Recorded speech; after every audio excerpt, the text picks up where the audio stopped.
So, good morning, everyone. Lovely to be with you on this Thursday morning now. Hope you're doing all right.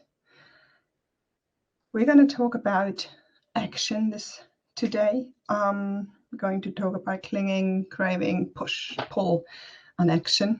I'm looking forward to this.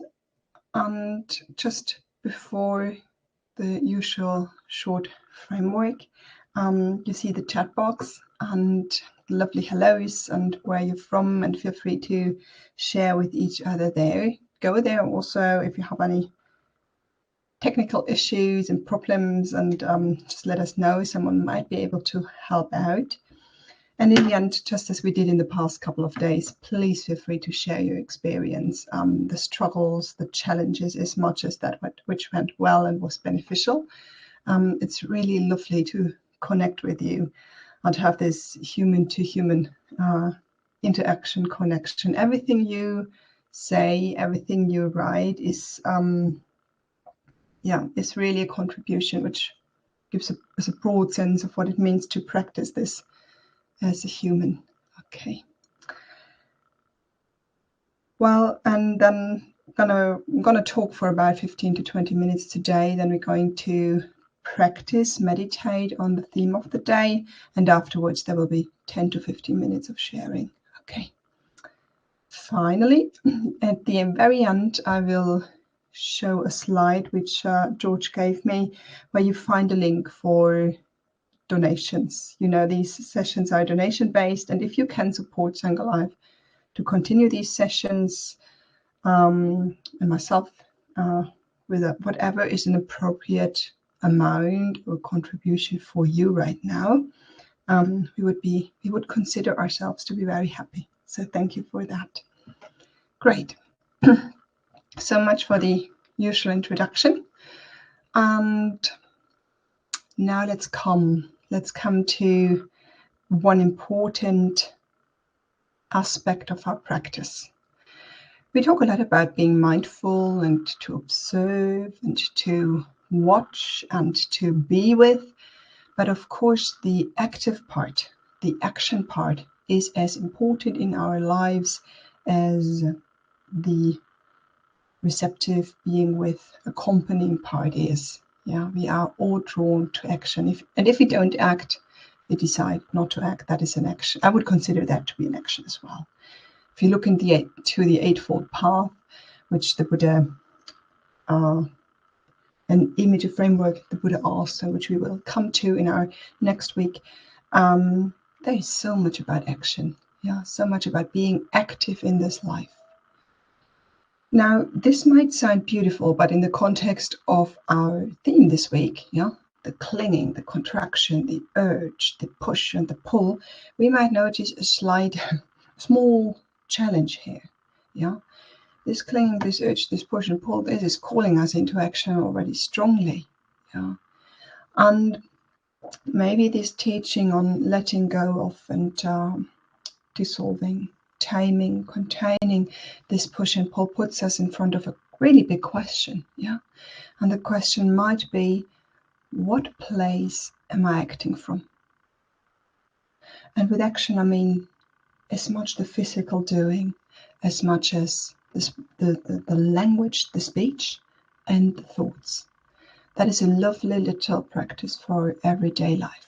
What place am I acting from? I use a lot this image of the car, and sometimes my inner life, I depict it, or I have the image of having one of those road trips with, not all of them friends really, with a lot of different passengers, big car, and everyone has the intention to get the steering wheel in their hands. And there are some qualities, some currents in the being, which I happily give over to. I don't always have to drive the car.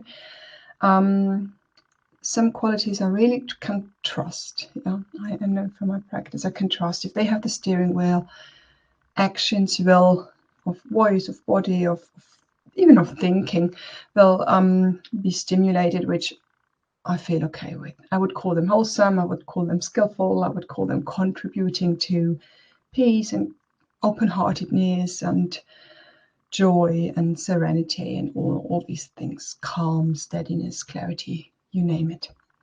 And then there are some qualities within I got to know over the years, or it's just plainly obvious, I don't want to have.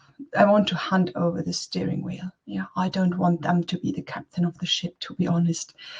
And that is a really interesting practice to have. So who or what quality, yeah, the whole being is acting from, yeah, and it can make such a difference. Now let's bring that image of the car or of the ship back to, or maybe one sentence in addition to that image. If I, and the I usually is the place of willpower and of control and of observance and of analysis, has to be on the steering wheel all the time, we get really tired and exhausted. Yeah, we get really tired and exhausted, and sometimes even a bit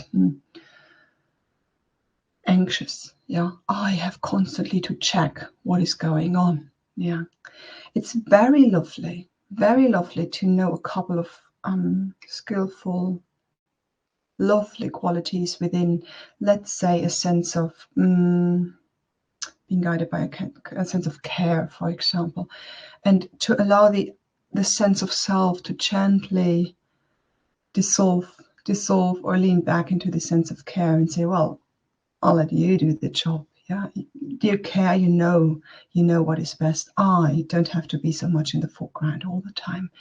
So it's actually possible to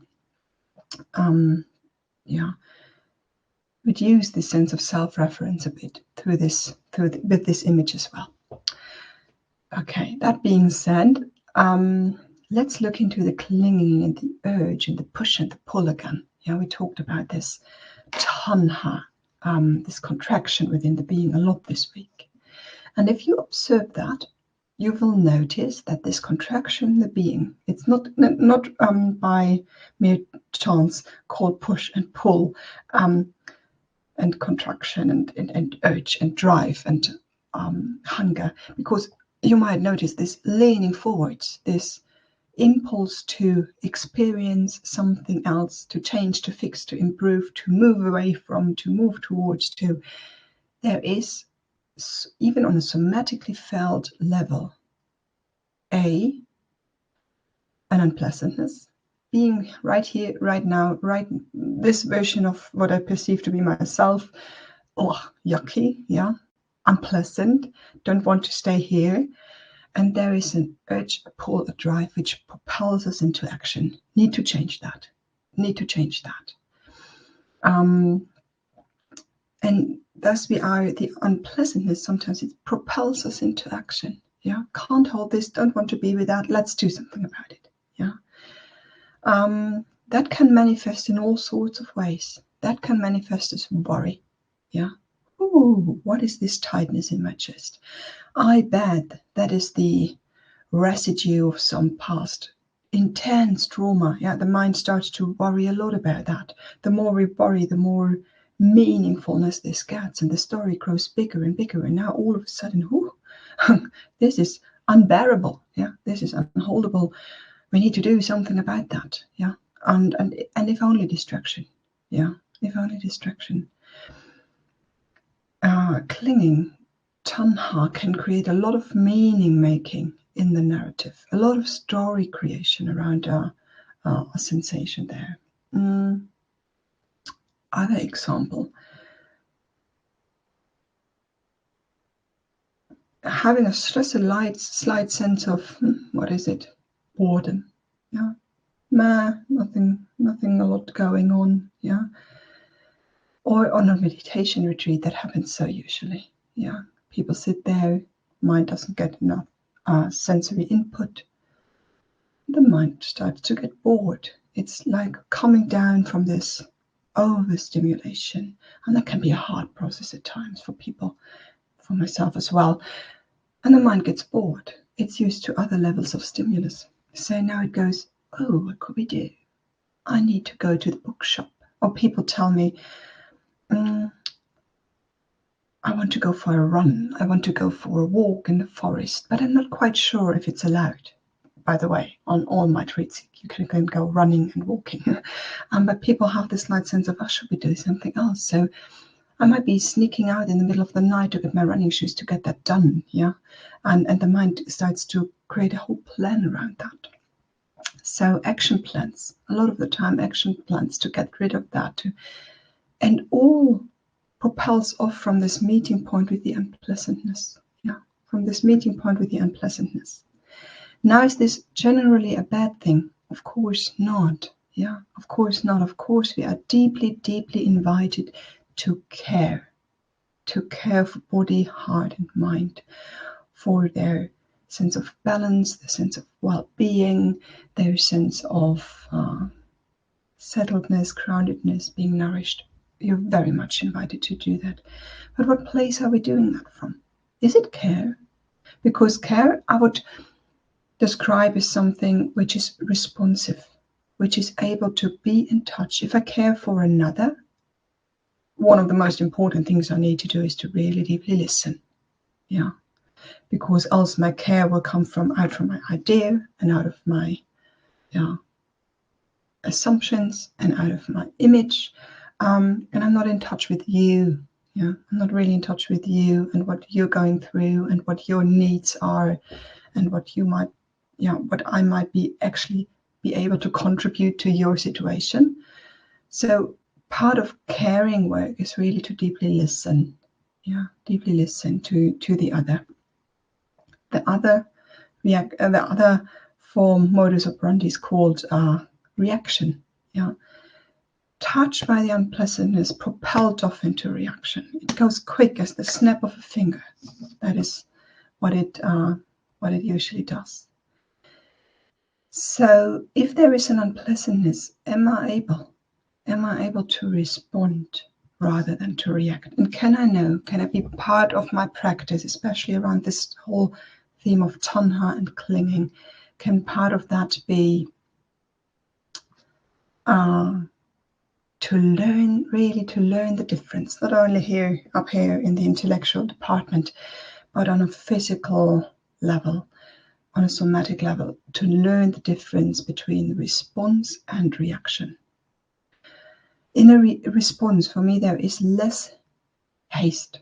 Yeah, the tanha, the contraction, the push and the pull, they bring in this sense of urgency and alarm. And a response has less of this haste. It almost requires to have a good look at the situation, to feel it out, to be with it, and then it has also this open-endedness where reaction is very sure. It knows what it needs and it knows what it takes and it knows what to do. Response is more of a questioning stance to say, well, I'm not quite sure, but let me try that out. Yeah, let me try what effect it has if I shift the perspective, if I bring in another quality, if I take my attention and bring it elsewhere. What does happen if I do that? Yeah, and I love that. I don't need to know. Actually, most of the time in our lives, we can't actually know. Yeah, we try it out. We come from the best possible intention and the best possible attempt to make a difference in our lives and in other lives, and then we have all these little experiments every single day. I'm in this mood. This feels like dukkha, suffering. I notice this form of clinging. What can I do? Yeah, and if we respond with more clinging and push and pull, I need to get away from this. It's just a bouncing off. And in this bouncing off, there's no spaciousness for wisdom. Yeah, it goes so quick. And wisdom is an interesting thing. We usually equate it as, oh, if I were wise, I would know. Yeah, maybe not. Maybe if I'm wise, I'm able to listen. I'm able to draw from the past experience and from my whole treasure chest of experience and the street smarts and being with everything which I have been so far, and then make a good guess And then wisdom could be to say, well, let me look what this does to body, heart, and mind, and to your body, heart, and mind. And then the wisdom would be to say, well, it's not working. I let go of it. I try something else. Maybe that is. Buddha said wisdom is to see, to know, to be in touch with that which lessens suffering, not more and not less. Yeah, I love this definition of wisdom. It brings it very much down to earth. Yeah, and a response also to me has this sense of clarity. Clarity, we talked about it yesterday, spaciousness in some perspective. Please, let's not idealize this. Let's say a relative amount of clarity, a relative amount of spaciousness, and a relative amount of perspective. Because if there is some clinging and some push and some pull and some urge in the system, of course you will not be as spacious and as clear and as having available as many perspectives as if when the heart mind feels settled and nourished and resourced. Of course not. Yeah. But can I still have this feeling of what it means? Yeah, to say, okay, is there any clarity at the moment? Clarity usually for me forms up as this being touched by something and having the ability still to have a look at it rather than to being entangled in a dance and in a tango with it immediately. Yeah. Is there still some opportunities and possibility to look at it, to name it, to say, ouch, or, oh, that feels awful. Yeah. Or, wow, my heart just contracted into a hard ball. And I feel this urge to leave the room, just leave the room and leave everything behind and just go. That sometimes is there enough clarity to see that? Or seeing always comes with the visual to feel that out. And I find that immensely important, and to practice that, especially in the moments where there is little clinging, and to really familiarize yourself with what it means to make decisions and take action without the sense of urgency. I don't have to do that. My happiness is not depending on this action right now. How does that feel? Yeah, I can deal with a little ouch and a little grumpiness and see that it doesn't frighten me. It doesn't tell me a story about who I am or who I should be. I can notice it just for what it is, unpleasantness. Yeah, I don't have to have like loving kindness towards the unpleasantness. Yeah, I don't have to love it. Yeah, it's still unpleasant. Yeah, but it's not propelling me off into reactivity. And can I really know what it feels like to have some amount of clarity, spaciousness, and perspective available? And then to make it a practice. And I think this is the whole process of accommodating, learning to be with dukkha, and learning to be with the push and pulls of clinging and craving. It's a whole practice. It's a whole practice life evolves around that too. Yeah. So to shift over and over again from the natural reactivity, which a heart mind brings up, it just rings the alarm clock, and like the fireman, we have to come to to action, and to say, well, I don't know. Can I have a moment with that dukkha? Can we have a moment and look at that? And part of it is to practice to contain the urge in that moment. That is the fire. Yeah, being the fire police here. Can we feel the fire on a somatic level and have the spaciousness around it? What do I need to do that? To be able to do that for me in a safe way. Yeah, maybe I need to feel a lot of spaciousness and a little bit of the fire. Yeah. Can I learn to create large containers around the experience so that I'm able to protect the heart mind from overwhelm and hold the fire so that I don't have to rush into action? And what I usually do at this point, even to come to this place, is that I make a lot of deals with my frightened, puzzled, confused, agitated, angry heart mind. Yeah. It tells, most probably like yours will as well, tells a story of how I have to rush into action, and I know this quality already. I know that this action would come from a place which I do not trust. So I cut a deal.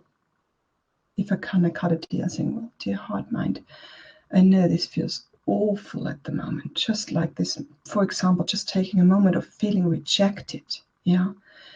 And the heart mind goes all indignated. How can she? How can he? Probably then the narrative continues after all that I've done, often in Storyland. And it feels awful, this moment of rejection. There's something like really yucky inside. Yeah, poor heart mind. Dear heart mind, I know this feels really, really painful, awful at the moment. We need ton loads of compassion. Would it be okay? We can go into action in a minute. You can tell all the things on our minds in a minute, but can we? Can we really have a moment to calm and soothe ourselves? And can we just postpone this wish to act? Yeah, until I have a feeling that some ease, some stability, some calm, some clarity are back. Then we can act. Yeah, but I want these qualities to kind of be my guardian angels when we go into action. Yeah, so, and that helps usually, that's another beautiful thing, it helps to turn away the attention from the dukkha, yeah, from, I don't know, the other person, which we feel is, really might be, acting in an unhelpful way. And it draws the attention back to the care for this heart mind, calming back to this, yeah, coming back to this. And then usually when I have some stability, some calm and some clarity, a beautiful thing opens up. I have choices for actions again. I don't have to do it so urgently and in exactly this way again. I might tell the other, but I'm coming from a totally different place. Yeah, so I hope this response and maybe even this interest and curiosity to explore the difference between response and reaction came up for you this morning. Something to really find out, play with, explore in daily life especially. And we are going to explore that in the meditation this morning together. Maybe we can find a little felt difference between reaction and response this morning. So settle yourself in, find yourself a comfortable place. You might want to stay, yeah, please stay. You might want to stand or lie down or sit or even walk around. You could even do a little dance, if that is your form of meditation this morning. Some bodies might really need to move sometimes in our practice.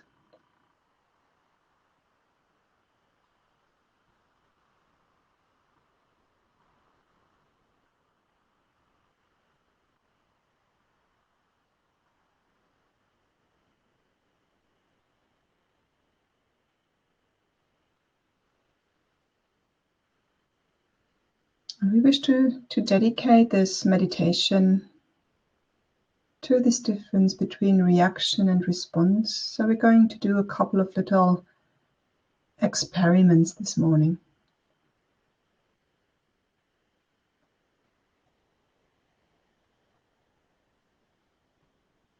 First of all, we just come into this bodily field, body as it is this morning. And we have a relatively unprepared mind. I don't know what you did before you listened to that and how your constitution is this morning. But we didn't do any practice beforehand. So you even listened to a couple of words and had your morning. So the heart mind might be relatively unprepared to meet this bodily field. So what happens if you bring the attention into your body? Where does the attention go?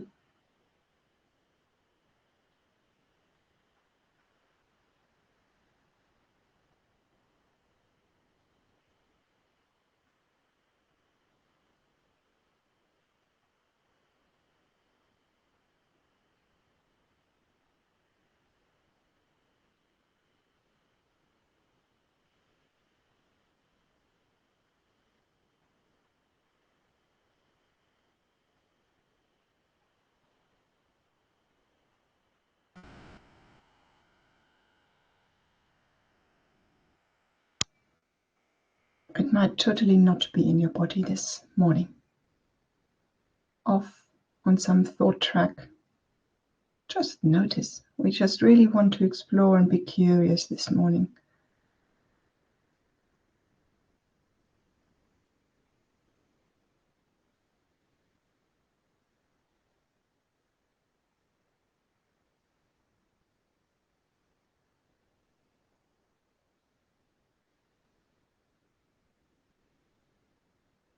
If you bring it back into this large bodily field,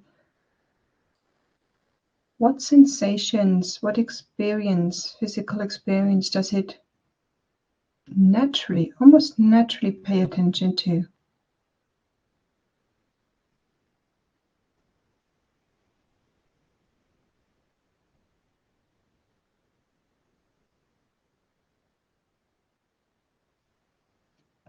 Be a bit cautious if it's unpleasant, not to overwhelm yourself. You are happily invited to do something different than I'm guiding you.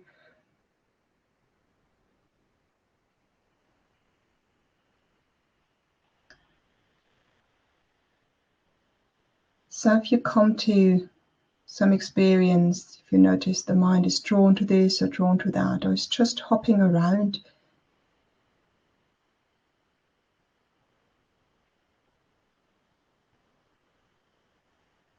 does being with that experience bring up any comment, any analysis, any push away from need to do something about it? Just watch.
So now we nourish and settle and soothe this heart mind. We bring some stability as much as we can to it this morning. And I want for you to find a strong anchor, a pleasant, strong anchor. There could, for example, be something like caringly, tenderly rubbing the hands against each other, or just like moving them around. Even a little massage could be lovely. In the intensity, in the strength, or in the speed, in the quality you like this morning. Make it really an invitation for some pleasantness to arise. If you don't like the hands, be free to just touch body. You could alternatively rock forwards and backwards or to the sides, or just massage your feet, the soles of your feet into the ground. We're looking for a strong, pleasant, slightly present physical sensation.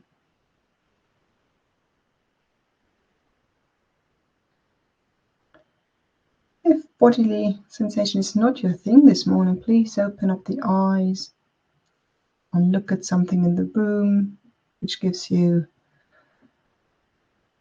a sense of spaciousness, colorfulness, maybe even joy, beautiful memories,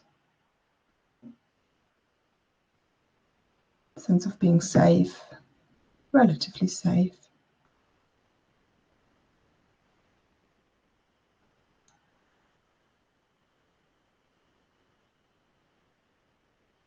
And every time you're able to bring the attention to this mild pleasantness, you are feeding your heart mind. with some immediate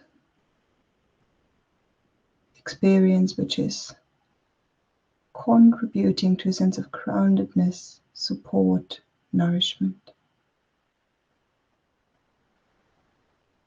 It might feel at times, if the heart mind is unsettled, like just throwing small stones into a large lake. You might not even feel a response to that. Just trust the practice. No moment of nourishing the heart mind is ever lost.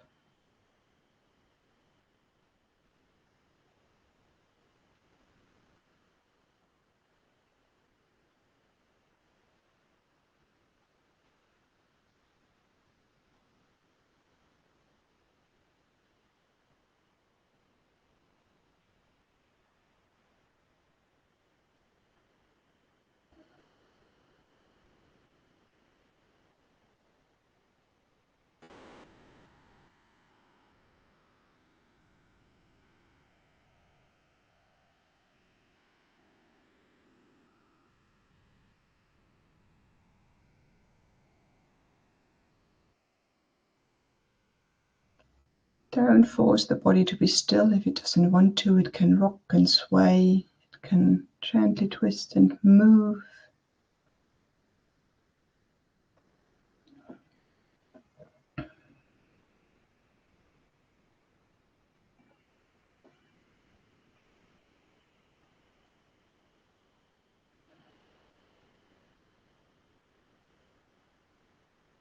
And if there are thoughts and comments and chatter, yeah, no problem. The radio will be on in the background. You don't have to get rid of it to benefit from the practice.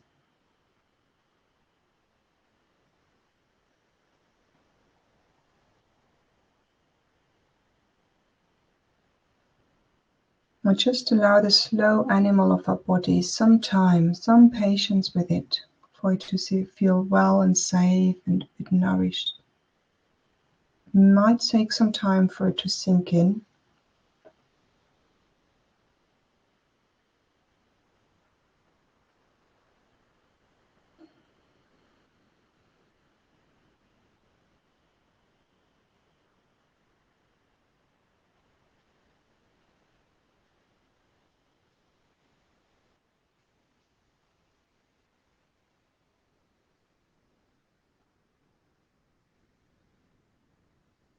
And then very naturally, and it might not be the case for you this morning, very naturally at some point the heart mind might go, oh, a little more silence, a little more being and a little less doing would be nice now.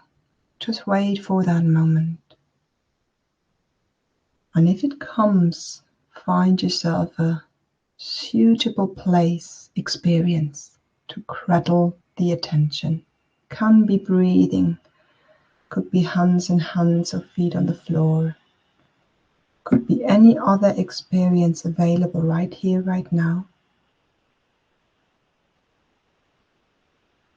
And to just this little experiment, is the heart mind ready for that?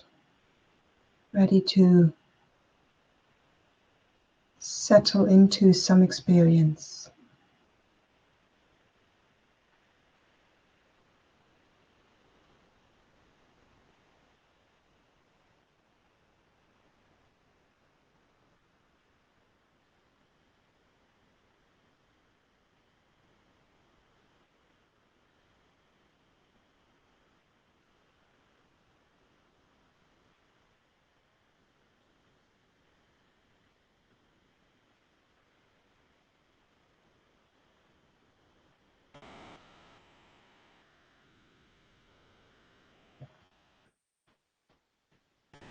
And you can happily shift between those two practices, the active caretaking, creating experience which feels pleasant, and every now and then checking, well, what happens if I now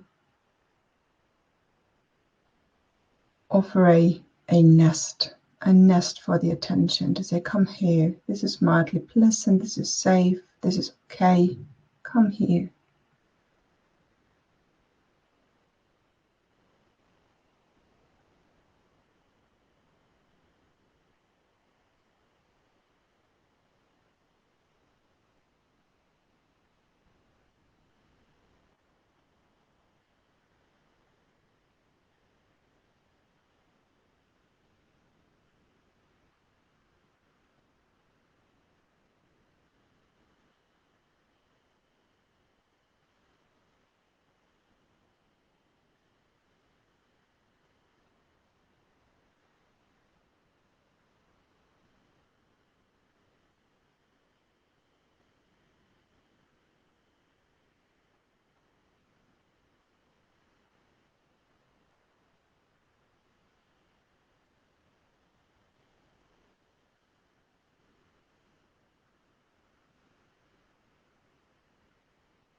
Or you might notice how different invitations for the attention pass by, just like trains to hop onto.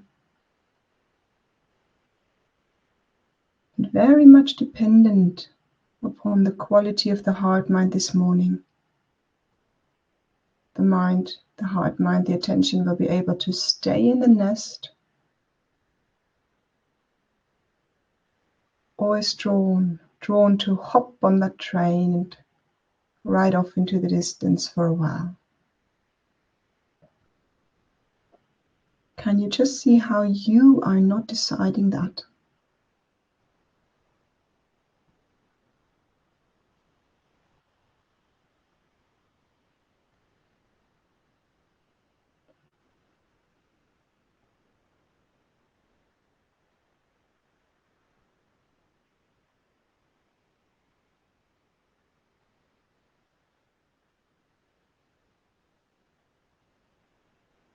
All you can do is to make an inviting nest, a slightly mildly pleasant experience to be with, and to send out your invitation. Come here, attention.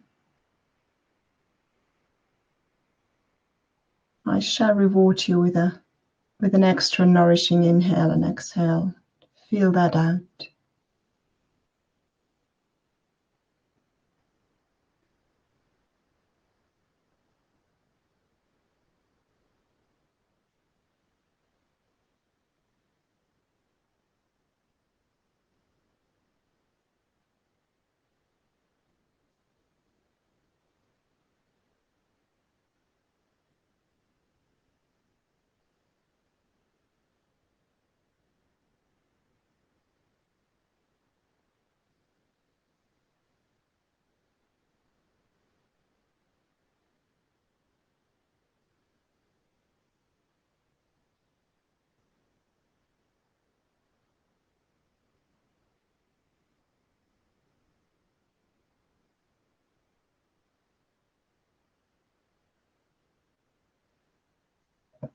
And sometimes we need to give ourselves permission, really permission, that it's okay to allow the attention to settle. All the other things, the messengers on those trains, they can be so convincing, and they can be alarming. They can feel huge and urgent and alluring and sparkling. So it's really okay. It's really okay to just be with this experience.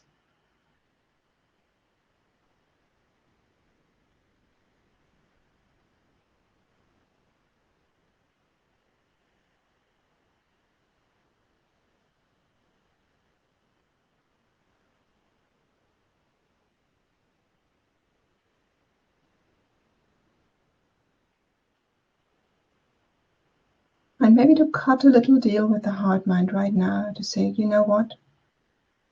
2 more minutes.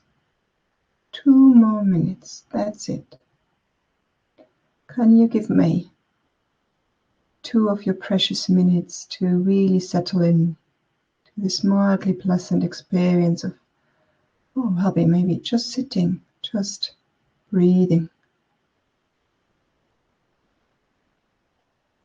just being here, no one and nothing to do.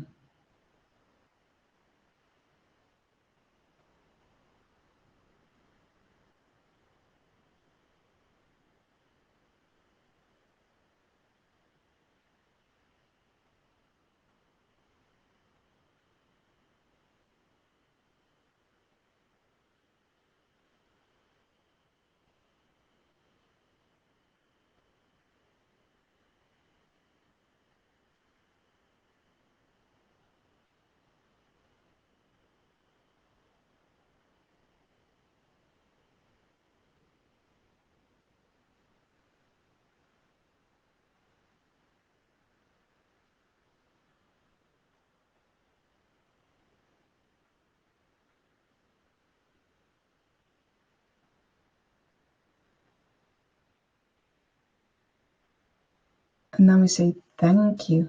Thank you, dear attention. And finish our experiment by just listening in now that we nourish the heart mind to the best degree we can this morning. Just listen into the bodily field again.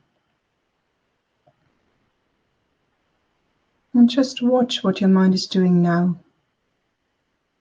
What it connects to, how it relates to.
Now, very gently start moving it again, this dear body. Fingers and toes moving. Maybe a little stretch or a gentle twist. Some yawning, some sighing. Good morning, dear body. Good midday, good afternoon, depending on your time zone.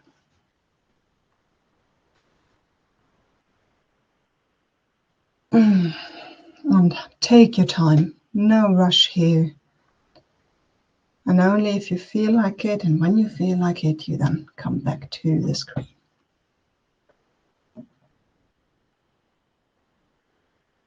And while you do so, just the thought which popped up in my mind right now is, I don't know how the practice went for you, and I would be very happy to hear how much. And there is meditation and there is meditation.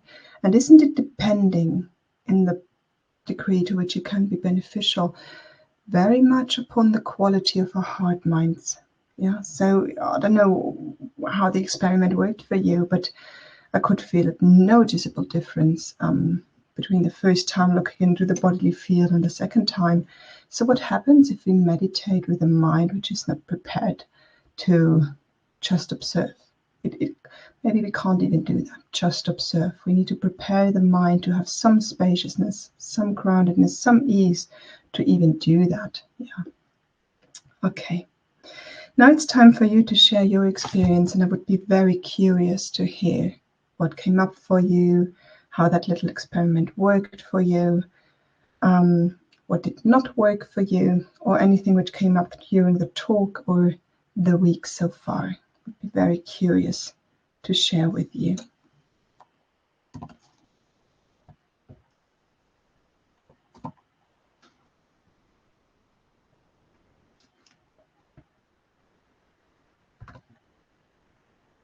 While you type, just an invitation. We have a course coming up. It's called Meeting of Hearts, where we want to create a sharing place for humans to share with humans upon their practice, but also upon their lives. And we're going to have meditation, and we're going to have some small impulse from myself on one of the Brahma-viharas, the heart qualities, and then it's about sharing with each other. And it was something which was requested by members of this Sangha here, and maybe you have an interest or I wish to just check it out and see whether that could be something for you. Okay.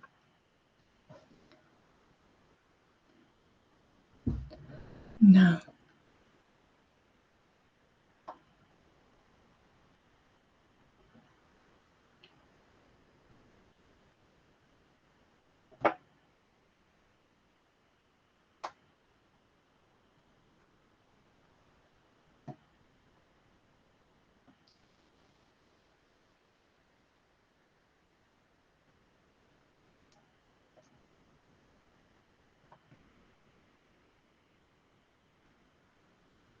While hopefully some of you are typing, we're just maybe there is this sense of impatience, or when there's something coming up, yeah. Or we enjoy this moment of, well, just sitting here and no one wants a thing from us, yeah. Maybe this time together, it's not all about taking in more information, but just this sitting here and no one wants something. Beautiful. Victoria said, overall it was lovely, but I got a bit lost between going to the pleasant place to start with and the nest to invite the heart mind back to. Yeah. So maybe only for the trajectory, guided meditations can have more and less quality and be more and less confusing at times. So maybe more on my side than yours, Victoria.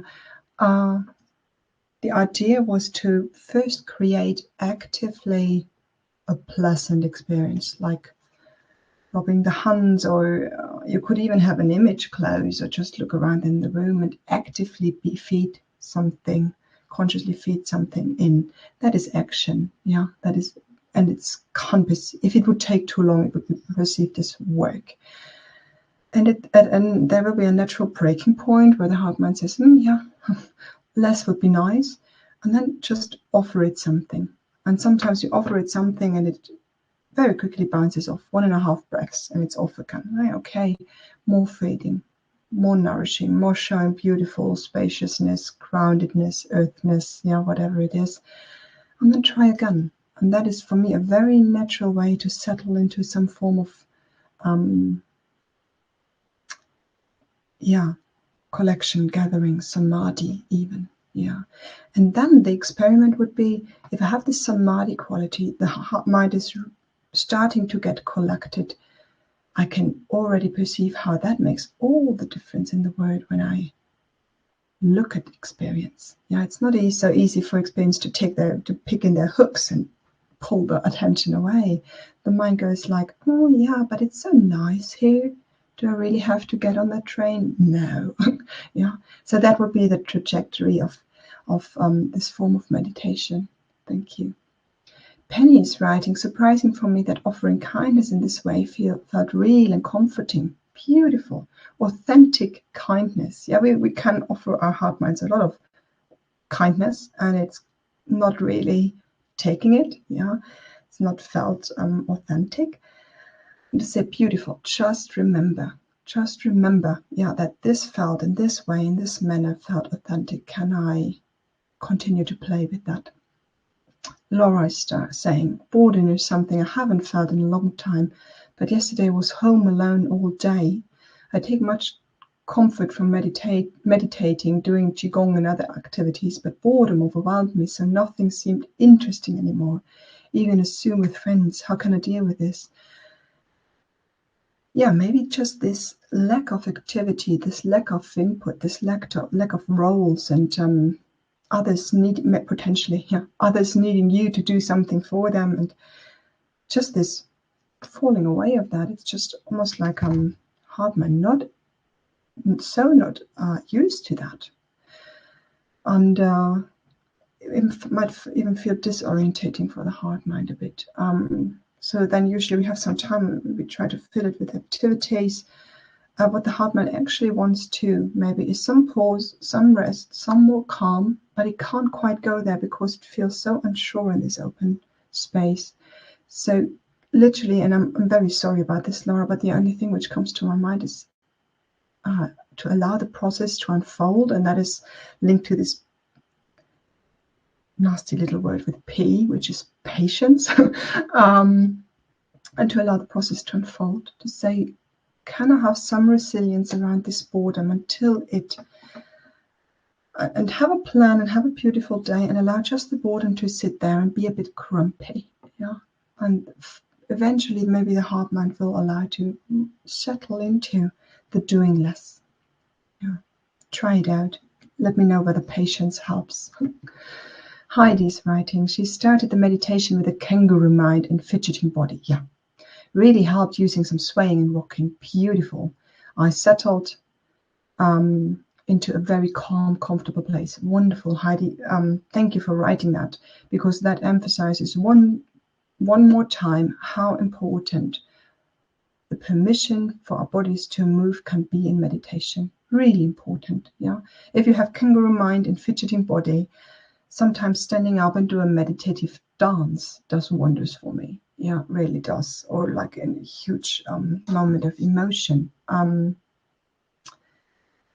Moving it out. And the question could almost be like, dear body, how do you want to move? Yeah, how do you want to move? And that is such a, in this question, can you notice the how mindfulness will naturally arise and listen into the body, saying, how do you want to move? And the I, which gives the form, it steps back and it gives body permission to feel itself out. Yeah. So a wonderful way to practice, actually. And then a natural wish can arise to say, okay, moved enough. Now what I desire is some stillness and some settling in. Now, can we allow that to naturally arise? Beautiful. Jane is writing, so interesting to ask who is at the wheel at the moment. Quite alarming to see a grumpy old lady who wanted to get active and change the bed. Yeah. Behind the surface of the grumpy old lady who wants to change the bed might be still something else to say, well, I had a beautiful postcard the other day to say, well, doing meditation is still better than doing nothing. Yeah. And I can notice that part a lot in myself, to say, well, the grumpy old lady might be someone who is used to work a lot or do a lot. So this doing nothing sometimes feels so foreign. Yeah. That might be one part of it. And then just allow the grumpy old lady, offer her a cup of tea and a biscuit, but nicely placed in the back row of the car, and to say, okay, thank you for being here. The steering wheel is in my hands, or in the hands of kindness and care, but you have a place here with us, dear grumpy old lady. Yeah. Manu is writing, I find it difficult to distinguish between clinging, anger, etc., and to name emotions in general. Yeah, I do too. I can feel how the body feels, but not even to name the sensation is difficult. Yeah. To put a label on something and to name something sometimes gives us back a bit of structure and control, and we can at least create heaps and name something. Yeah. And can you notice how the mind loves to do that? I even go through the forest and my mind comes up with a necessity to name the trees around. Yeah, just as if it would add anything in quality to my experience of being in the forest. You know what name the tree has. There can be opportunities for that, yeah, and place for that, but usually it doesn't add anything, yeah, anything to the experience of walking in the forest. It's a form of creating structure, and our minds might be so used to that, and especially if we have some form of training, yeah, where we need a lot of the analytic faculty. Emotions are such a blur, and they are overlapping with each other, and they are dynamic.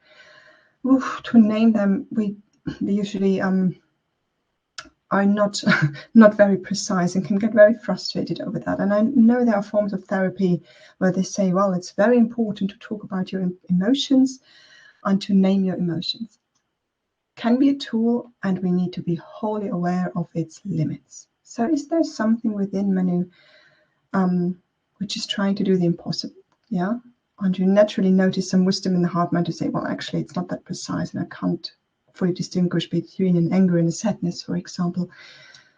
And is there a form of something which needs to have control in this whole conundrum of inner experience at times? I hope this meets you somewhere. Lois is writing, the creating of safe nest and inviting the attention heart mind there really made me experience the ever-present big gap between quick and always busy mind and slow animal of the body in a soft way, without having to search for a way to bridge it. Beautiful, very comforting. With heart mind kindly in the safe place, the watching the busyness from a little distance already was there without me having to make that work. Great. That is beautiful, because now you notice this is not so much a shift of me doing something, but a natural trajectory. A natural trajectory to say, well, one thing organically can lead to another. I don't have to make that. Beautiful, Lois. Happy to read that. Faith is writing. I love this practice of feeding or soothing the heart mind. I have very warm memories of when I first encountered it in one of your Sangha Live sessions during a quiet, dark time for me, where no amount of external care could fill what felt like an endless hole of attachment trauma. This practice really helped me create little stepping stones of safety. Beautiful. And you see, before we can observe anything and be with anything challenging, the heart mind needs to have a certain amount of being safe. How can it be with a challenging experience if it feels deep down not rooted, not grounded, and not self? Everything is a potential threat to that already agitated, frail little bird. And so this practice is so important, and to really learn, we had it before, what authentically makes the heart mind feel safe and what authentically perceives it to be in a field of friendliness. That is our work, so to say, our experimental, beautiful work. Mary found it helpful as well to ask who is on the steering wheel, and often there is a frightened child. Yes, it is this frightened little bird, and to fully acknowledge that there is the compassion, the care, and to say, I care for you. You're there. You don't have to go anywhere. And it's best for you not to drive a car. Let me do the car driving, and part of my car driving right now would be to take care of you. Lovely. Chris is writing, thank you. I found the connecting with pleasantness and imagery of cradling, creating a nest for the attention really helpful, and then rather timeless. So I was surprised when the meditation ended despite some physical discomfort. Great observation. There was still physical discomfort. Sometimes we think thoughts need to go away. The physical discomfort needs to go away before anything can settle. It's not true. What the heart mind needs is a nest. It needs a nest, and the ability to trust the process enough to come to that nest, and that is all the preparational work. So thank you for all of you to come to this morning. The course, someone asked, is in English. It is in English, which I offered. You might want to check it out. And tomorrow we meet one last time and we talk about the myth of letting go. That is something I want to talk about. And when we meet tanha and clinging and craving, we need to talk about these two words, let go, and the whole myth in our Buddhist circles around that. So I'm looking forward to that as well. I wish you a lovely, kind, nourishing, a day where there are moments of nourishment, kindness, and ease and spaciousness. Thank you so much.